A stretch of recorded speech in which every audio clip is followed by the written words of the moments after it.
Printing machine Germany کے ایک sonar گوتنبرگ نے 1455 میں ایجاد کی۔ اس وقت مسلم تہذیب تاریخی عروج پر تھی۔ عثمانی خلافت کی عظیم سلطنت ایشیا میں شام، عراق، ایران، آرمینیا، آذربائیجان، اردن، سعودی عرب، یمن، مصر، تیونس، لیبیا، مراکو تک، اور یورپ میں یونان، روم، بوسنیا، بلغاریہ، رومانیہ، Estonia, Hungary, Poland, Austria, Crimea تک پھیلی ہوئی تھی۔ مذہبی علماء نے فتویٰ دے دیا کہ پرنٹنگ مشین بدعت ہے، اس پر قرآن اور اسلامی کتابوں کا چھاپنا حرام ہے۔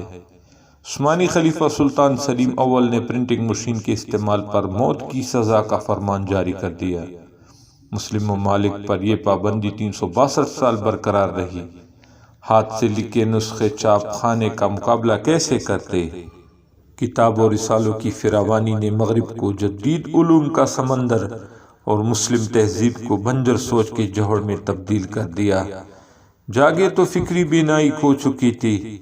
آخر 1817 میں فتویٰ اٹھا لیا گیا، لیکن ان 450 سال کی پابندی نے مسلم تہذیب کو عقیدوں کا ذہنی غلام بنا دیا، از خود سوچنے کی صلاحیت سے محروم کر دیا۔